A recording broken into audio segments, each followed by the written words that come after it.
Ashhadu alla ilaha illallah wa ashhadu anna Muhammad Rasulullah. Saya bersaksi tiada Tuhan selain Allah. Dan saya bersaksi Nabi Muhammad utusan Allah. utusan Allah. Alhamdulillahirabbil alamin. Saudara kita yang baru, nama yang saya sarankan Muhammad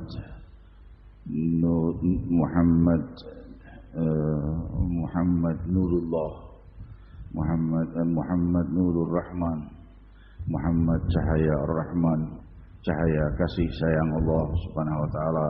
Semoga selalu dilimpahi kenikmatan kasih sayang Allah dalam setiap detiknya, sepanjang siang dan malamnya, dilimpahi keberkahan dan rahmatnya Allah Subhanahu wa taala.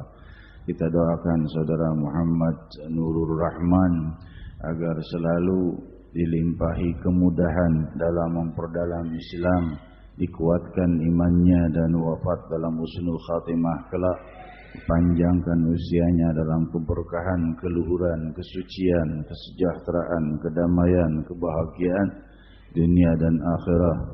Amin Allahumma amin. Selamat saudaraku Muhammad Nurul Rahman.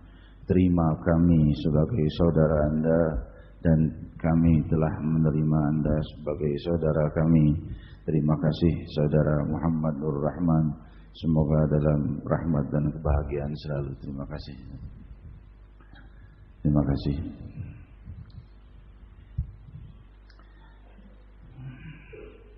Kembali kita membaca riwayat Nabi kita Muhammad sallallahu alaihi wasallam. An Aisyah radhiyallahu anhu qalat قال رسول الله صلى الله عليه وسلم بعدما دخل بيته واشتد وجعه هريقوا علي من 7 قراب لم تحلل أوكيتهن لعلي أعهد إلى الناس وأجلس في مخضب لحفصة زوج النبي صلى الله عليه وسلم ثم طفقنا نصب عليه حتى طفق يشير إلينا أن قد فعلتن ثم خرج إلى الناس. صدق رسول الله صلى الله عليه وسلم. حديث صحيح رواه إمام بخاري في صحيحه. حمدا لرب خصنا بمحمد وأنقذنا من ظلمة الجهل والدياجر. الحمد لله الذي هدانا بعبده المختار من دعانا إليه بالإذن وقد نادانا لبيك يا من دلنا وهدانا. صلى الله وسلم وبارك عليه وعلى آله. الحمد لله الذي جمعنا في هذا المحضر. Limpahan puji kehadirat Allah Subhanahu wa ta'ala yang maha luhur, maha bercahaya, membagi-bagikan cahaya kenikmatan dan cahaya kebahagiaan sepanjang waktu dan zaman, dan menyiapkan kebahagiaan yang kekal di sorga bagi hamba-hamba yang mengabdi kepadanya, menyiapkan pengampunan bagi segenap kesalahan dan tiada dosa yang tidak terampuni oleh pengampunan ilahi. Semua dosa diampuni Allah. Menyusul pendapat daripada hadis Rasul sallallahu alaihi wasallam bahwa semua dosa diampuni Allah kecuali menyembah selain Allah. Namun hadis ini yang dimaksud adalah wafat sebelum bertobat kembali kepada Islam dan menyembah Allah semata, maka dosanya diampuni. Jadi pada hakikatnya setiap dosa diampuni Allah, cuma ada orang-orang yang wafat masih membawa dosa dan belum mohon pengampunan, maka ia akan mendapat pencucian dosa di sakaratul maut, atau dalam kehidupan dunia, atau di dalam kuburnya, atau di dalam neraka namun tidak abadi. Semua yang mengakui tiada Tuhan selain Allah dan Nabi Muhammad utusan Allah, maka ia akan sampai ke surga Allah walaupun terlambat. Seraya bersabda riwayat Sahih Bukhari, man qala la ilaha illallah khalisan min qalbihi harramahu Allah 'alan nar. Barang siapa yang mengucap la ilaha illallah, tiada ku mengakui Tuhan selain Allah, dari dasar hatinya yang terdalam, Allah haramkan ia dari api neraka. Dan Rasul sallallahu alaihi wasallam bersabda, innallaha harrama 'alan nar an ta'kula min atharis sujud. Allah mengharamkan api neraka untuk membakar anggota sujud. 7 anggota sujud, 2 telapak tangan, dahi, 2 lutut dan kedua kaki. Yang dipakai sujud itu tidak disentuh api neraka. Allah mengharamkan api neraka menyentuh bekas orang-orang bersujud itu. Kalau bersujud seperti itu, bagaimana hati yang sujud kepada Allah? Maka haramlah ia dari api neraka dan seluruh siksa. Itulah makna la ilaha illallah. Rasul sallallahu alaihi wasallam bersabda, man ighbarrat qadamahu fi sabilillah harramahu Allah 'alan nar. Riwayat Sahih Bukhari, Allah mengharamkan kaki yang melangkah di jalan yang diridai Allah sampai terkena debu misalnya, maka Allah haramkan kedua kaki itu dari api neraka. Terus amalan-amalan yang sangat mudah mengharamkan kita dari api neraka, menjauhkan kita dari api neraka, dan tentunya pemimpin yang menjauhkan kita dari api neraka, Sayyidina Muhammad. Sampailah kita pada firman Rabbul Alamin, seraya berfirman menceritakan kejadian para pendosa di hadapan Allah ketika kulit sel mereka bersaksi atas dosa-dosa mereka. Maka mereka bertanya kepada kulit tubuh mereka, lima syahidtum alaina, wahai kulitku, kau kan setubuh denganku, kenapa menceritakan dosa-dosaku dan membongkar dosaku di hadapan Allah?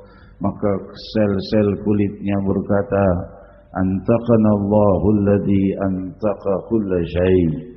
Kami bisa berbicara karena diperintah oleh Sang Pemilik segala sesuatu, bisa berbicara dengan kehendaknya. Hadirin hadirat yang dimuliakan Allah, maka oleh sebab itu jagalah diri kita dari perbuatan dosa. Jika terjebak maka beristighfarlah, mohon pengampunan. A'udzubillahi minasyaitonirrajim. Bismillahirrahmanirrahim.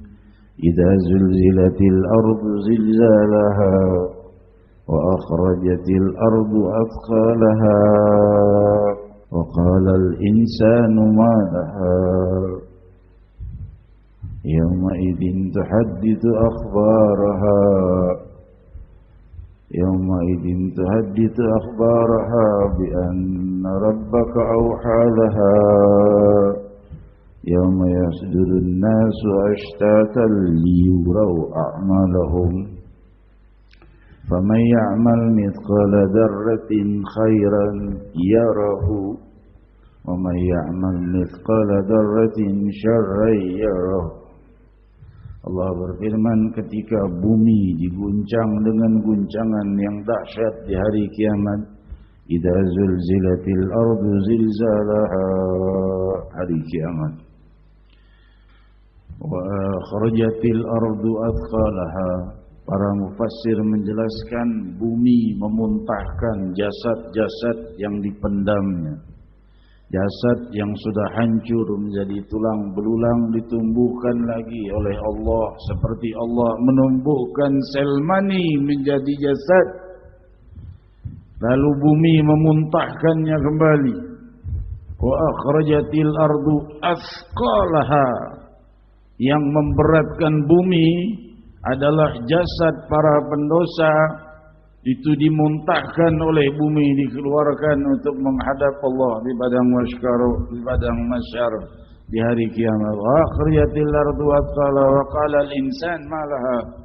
Manusia bingung, apa ini? Ada apa? Kejadian apa? Semuanya muncul, semua manusia yang pernah hidup dari zaman Nabi Adam sampai manusia yang terakhir di hari kiamat. Yaqulul insanu ma laha idza zulzilatil ardu zilzalaha wa akhrajatil ardu athqalaha wa qala al insanu ma laha yauma idzin tuhadditsu akhbaraha.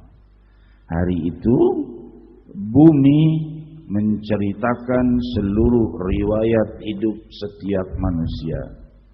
Karena setiap manusia hidup di bumi, di belahan bumi manapun ya di bumi. Di lautankah, di daratankah, ya di bumi. Bumi menceritakan dia begini, ibadahnya ini, jahatnya ini, baiknya ini. Yauma idzin tuhadditsu akhbaraha. Kenapa bumi menceritakan ini? Bi anna rabbaka auha laha. Karena Tuhanmu meminta dan memerintahkan bumi untuk membuka seluruh kejadian yang ia saksikan atas manusia yang pernah hidup di atasnya. Bi anna rabbaka auhalaha yauma idzi yasdurun nasu ashtatan liyuraw a'malahum. Hari di mana manusia berdesakan melihat amal-amal mereka. Setiap huruf yang keluar dari bibirnya, setiap apa yang ia lihat, setiap apa yang ia dengar. Beruntung mereka yang perbanyak istighfar.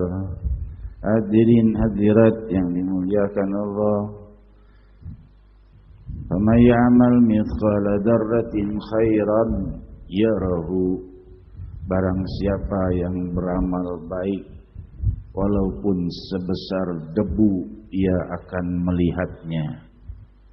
Wa may ya'mal mithqala dzarratin syarran yara. Barang siapa yang beramal dosa walau sekecil debu, ia akan melihatnya. Semua amal kita akan kita lihat, maka beruntung orang yang memperbanyak istighfar, memohon pengampunan dosa, dan memperbanyak ibadah untuk menutup dosa-dosanya. Riwayat Sahih Bukhari, seorang pemuda datang kepada Rasul dengan tangisnya. Ia berkata, aku sudah terlalu banyak dosa, aku sudah tidak mungkin masuk dalam pengampunan Allah. Rasul sallallahu alaihi wasallam bersabda, tidak menjawab. Rasul terdiam, Allah yang jawab dengan turunnya firman Allah, innal hasanat yudhibnas sayyi'at. Sungguh pahala-pahala ibadah itu menghapus dosa-dosa. Kalau kita merasa banyak dosa, maka perbanyak pahala. Pahala adalah banyak bentuknya.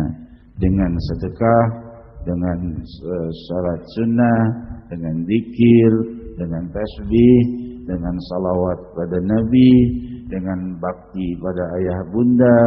Apakah ayah bundanya muslim atau non muslim, tetap kita bakti pada mereka, tapi tidak mengikuti daripada apa yang mereka sembah jika mereka menyembah selain Allah. Jika ayah bunda kita orang yang zalim, Misalnya peminum arak atau penjudi atau pezina dan lainnya, jangan kita membenci ayah bunda kita karena dia bertanggung jawab kepada Allah dan kita tidak bertanggung jawab atas dosa-dosanya kecuali mengingatkan semampunya dengan sopan santun yang baik. Kalau kita menghardiknya, kita kena dosa pula sebagai dosa anak yang durhaka. Kasarnya sama enggak benernya dengan orang tuanya. Biarkan mereka bertanggung jawab di hadapan Allah, tapi berusahalah mengajak mereka kepada hal-hal yang baik semampunya. Saudara-saudariku yang kemuliakan, sampailah kita pada hadis mulia ini. Sebenarnya penjelasannya ringkas saja, ya. Cuma ini merupakan hadis ini menjadi dalil bagi mereka bahwa Rasul sallallahu alaihi wasallam saat sakit minta air dari 7 macam girbah. Girbah itu kantung air yang terbuat dari kulit kambing, zaman itu kan belum ada plastik. Ya, jadi air itu ditaruh di dalam kulit kambing yang sudah dibersihkan, sudah dikasut. Itu air diisi di situ, di ujung satunya diikat, itunya dijahit, jadi air nggak tumpah. Itu kalau ketiup angin lama-lama, walaupun angin panas, itu jadi dingin airnya. Itu air girbah disebutnya. Rasul minta dari 7 girbah yang berbeda untuk membasuhkan kepada tubuhnya. Al-Imam Ibn Hajar Al-Asqalani di dalam Fathul Bari Bisyarah Sahih Bukhari menjelaskan bahwa ada riwayat daripada Imam Tabrani bahwa yang diminta bukan dari 7 girbah tapi dari sab'at abar, 7 sumur, bukan 7 girbah. Tapi riwayat Sahih Bukhari 7 girbah, menunjukkan mandi dari 7 sumur bukan adab-adab kejawen yang keluar dari syariah Islam. Mandi dari 7 sumur sunnah Sayyidina Muhammad sallallahu alaihi wasallam. Hal itu bukan hal yang syirik, hal itu bukan hal yang bid'ah. Cuma yang tidak memahaminya mengatakan hal itu syirik dan bid'ah. Mandi dari 7 sumur. Imam Ibn Hajar menjelaskan makna daripada mandi dari 7 macam air dan 7 sumur yang berbeda, 7 sumber air yang berbeda. Manusia ini kan dicipta dari air dan tanah. Jadi air yang keluar dari tanah itu diambil dari 7 macam, dari 7 wilayah. Itu membawa kesembuhan bagi tubuh kita, karena Rasul berobat dengan 7 air sumur itu atau 7 girbah yang berbeda tadi. Hadirin hadirat, banyak hal-hal yang patut kita jelaskan tentang yang diselewengkan oleh sebagian saudara-saudari kita muslimin yang membid'ahkan hal-hal yang sunnah dan memusyrikkan hal-hal yang tauhid.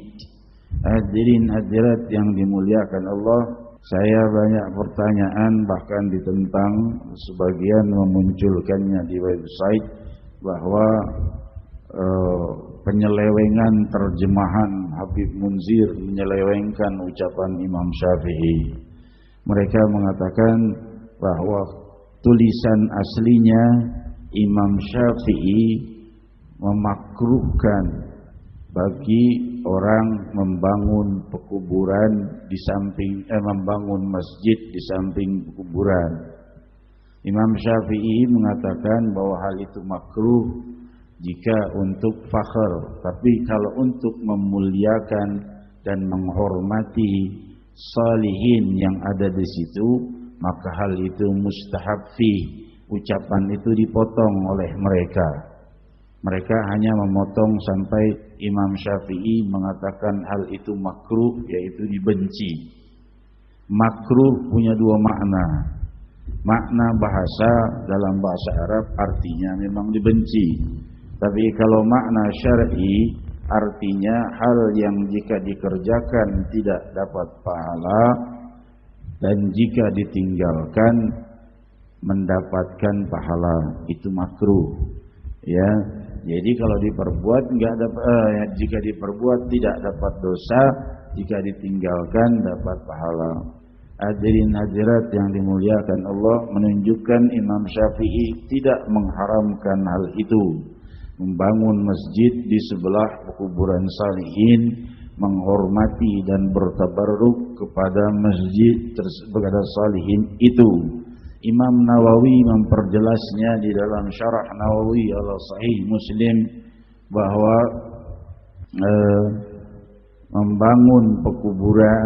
membangun masjid di sebelah kuburan salihin adalah hal yang mustahab asalkan tidak merubah kiblat ke arahnya dan tidak menjadikannya terinjak-injak oleh orang yang sholat.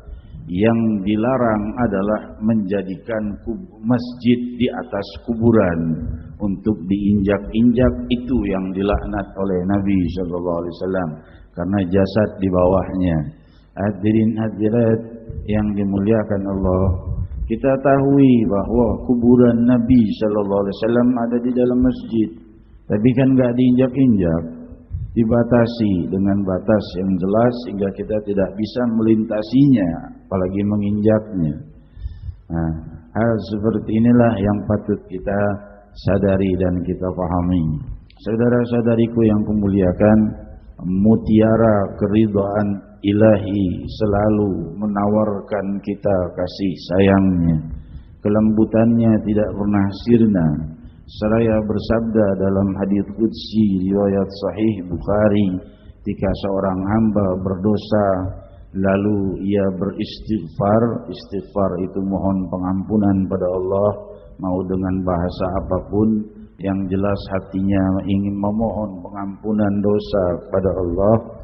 Allah menjawabnya, a'alima abdi anna lahu rabbun ya'khudh bihi wa yaghfir lah, ghafartu lidambi. Apakah hambaku sudah kenal aku bahwa dia mempunyai Tuhan yang maha pengampun dan dia tahu Tuhannya juga bisa menyiksanya, namun dia mohon pengampun kepada Tuhannya, ku ampuni dosanya. Lalu hamba itu berapa lama berbuat dosa lagi, Allah menyebut dia beristighfar lagi, hamba itu pun disebut oleh Allah, a'alima abdi anna lahu rabbun ya'khudh bihi wa yaghfiru lah, ghafartu li abdi. Hambaku tahu bahwa dia punya Tuhan yang maha pengampun dan juga bisa menyiksa, maka ku ampuni dosa-dosanya karena dia telah beristighfar. Demikian indahnya Rabbul Alamin Subhanahu wa ta'ala. Hadirin hadirat yang maha indah, maha baik, maha sempurna, maha melimpahkan sifat kasih sayang, maha memilikinya, maha berlimpah kelembutannya, maha melimpahkan kenikmatan kepada yang beriman dan yang tidak beriman.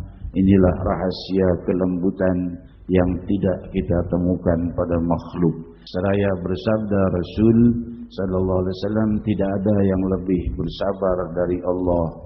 Terus Allah itu dimaksiati, tapi Allah terus menanti taubat hambanya. Hadirin hadirat, saya tidak berpanjang lebar. Di sini ada guru-guru kita yang akan menyampaikan sambutan, yaitu guru kita Fadilatul Sayyidah Ilallah Habib Ja'far bin Muhammad Bagir Al-Latas, akan diteruskan oleh guru kita Kiai Haji Khairullah Ramli. Faqulu jami'an ya Allah, ya Allah, ya Allah, ya Allah, ya Allah, ya Allah, ya Allah. Sejukkan hati kami dengan cahaya nama-Mu, sejukkan hari-hari kami dengan cahaya-Mu, terangi hari-hari kami dengan kedamaian, kesejahteraan, demi cahaya keindahan-Mu, perindah hidup dan mati kami dengan keindahan-Mu. Ya Allah, Ya Allah. Siapa yang bisa memperindah hidup dan wafat kami kalau bukan Engkau, wahai yang maha memiliki keindahan.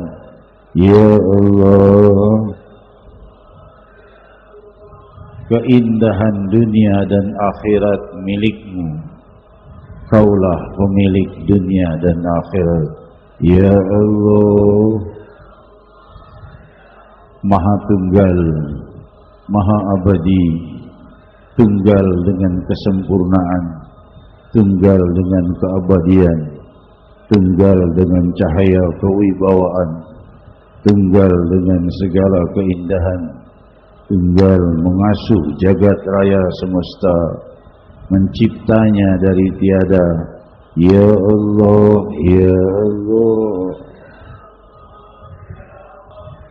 Seraya berfirman, Ya ibna Adam, innaka ma da'awtani wa rajautani wa ghafartu laka ala ma kana minka fala ubali. Ya Allah, Ya Allah. Wahai keturunan Adam, jika kau berharap kepadaku dan meminta kepadaku, ku hapus dosa-dosamu tanpa ku pertanyakan lagi. Ya Allah, masukkan kami dalam kelompok hamba yang kau ampuni. Pastikan seluruh wajah ini keluar dari majlis bersih dari segala dosa. Pastikan seluruh nama kami keluar dari majlis bersih dari dosa bagaikan bayi yang baru lahir. Ya Allah, Ya Allah, Ya Allah. Akan kemana kau tumpahkan rahmat kalau bukan ke majlis-majlis zikir yang memanggil namamu. Ya Allah, 60.000 muslimin muslimat memanggil namamu di malam ini. Mohon kebahagiaan dan dijauhkan dari bencana, dari musibah bagi kami, bagi wilayah kami, bagi kota kami, bagi bangsa kami. Ya Allah, Ya Allah. Sebutlah namanya. Berapa kali kau menyebut namanya dalam sehari? Berapa kali menyebut nama selainnya? Ya Allah, Ya Allah. Jika kau dipanggil Allah dan ditanya, hambaku, kau lebih banyak menyebut nama selainku, lebih merindukan selainku, lebih mencintai selainku. Ayyuhal insan ma gharraka bi rabbikal karim. Wahai manusia, apa yang membuatmu meninggalkan Tuhanmu yang maha pemurah? Alladzi khalaqaka fasawwaka fa'adalak, yang menciptamu dari tiada, dari sebutir sel mani sampai menjadi tubuh sempurna. Inilah kedermawananmu ya Allah. Hapus seluruh catatan dosa kami. Kami titipkan sisa usia kami pada rahasia kemuliaan namamu. Ya Allah, Ya Allah. Ampuni kami, kasihani kami, berlemah lembutlah pada kami. Dari takdirmu di masa mendatang, kau maha mampu menimpakan ratusan bala dan cobaan di masa depan, dan kau maha mampu mencabut ratusan bala dan musibah di masa depan. Maka cabutlah musibah-musibah itu, gantikan dengan kenikmatan, dan anugerah-anugerah luhur zahir dan batin, dunia dan akhirat. Wahai pemilik segala apa yang ada di dunia dan akhirat, ya Allah, ya Rahman, ya Rahim, ya Rahim, ya Allah. La ilaha illallah, la ilaha illallah, la ilaha illallah, la ilaha illallah.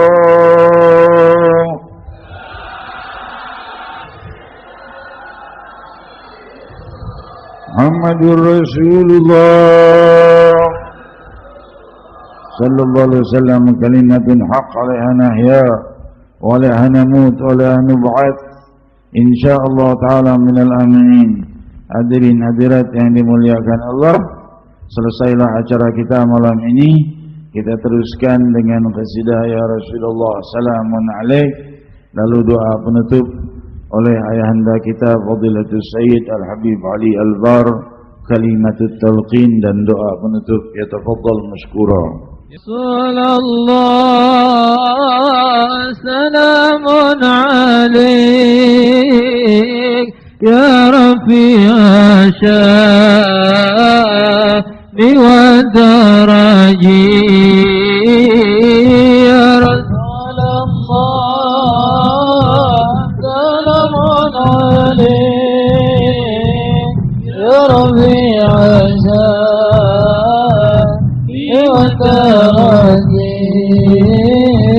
كل بيتنا أنت سكينه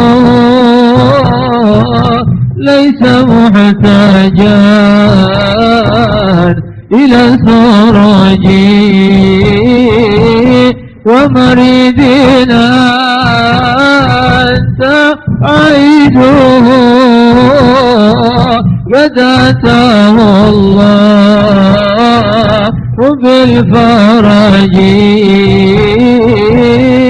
رسول الله سلام عليك يا ربيع الشان والدرج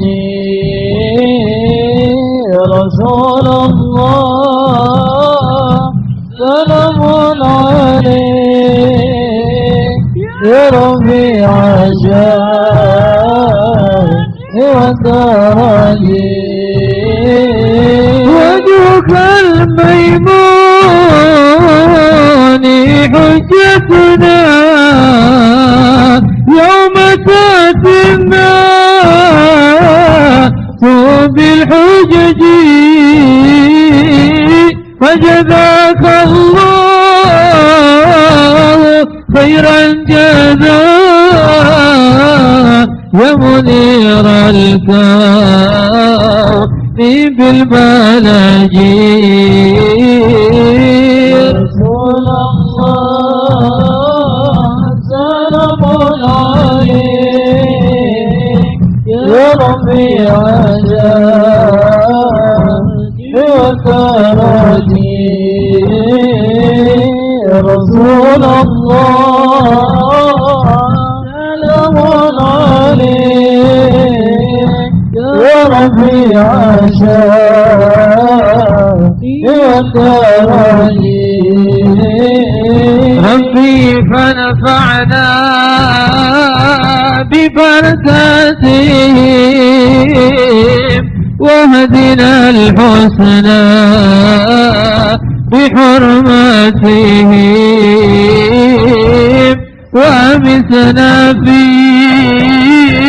طريقتهم ومعافاتهم من الفتن رسول الله سلام عليك يا ربيع الشان والدرج رسول الله سلام عليك يا رفيع الشان يا درجي. قال النبي صلى الله عليه وسلم أفضل ما قلت أنا والنبيون من قبلي لا إله إلا الله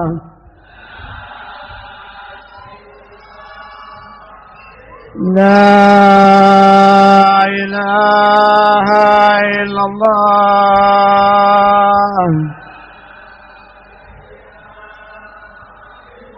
لا إله إلا الله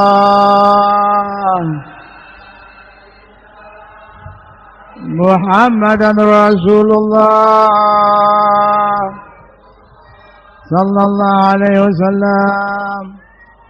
آمين آمين رب العالمين. أعوذ بالله من الشيطان الرجيم. بسم الله الرحمن الرحيم. الحمد لله رب العالمين. اللهم صل وسلم وبارك وكرم على سيدنا ومولانا محمد وعلى آله وصحبه أجمعين. اللهم ربنا يا الله يا الرحمن يا الرحيم. اللهم اهدنا من عندك وافز علينا من فضلك وانصر علينا من رحمتك وانزل علينا من بركاتك. اللهم ربنا يا الله يا كريم. اللهم اجب رحمتك والمغفرة لهذا المجلس الشريف وعند عجل هذا المبارك إن شاء الله كلهم من أهل التقوى أهل لا إله إلا الله محمد رسول الله صلى الله عليه وسلم. اللهم اجعلنا جميعا يا الله مع السلامة في الصحة والبركة وفي علينا في كل خير أمور الدنيا والدين برحمتك يا أرحم الراحمين. يا مولانا يا مجيب يا حاضرين لا يغيب توسلنا إليك بالحبيب تقضي حاجتنا قريب والمسلمين دعوهم فيها صلى الله عليه السلام وأهل دعوهم الحمد لله رب العالمين. يا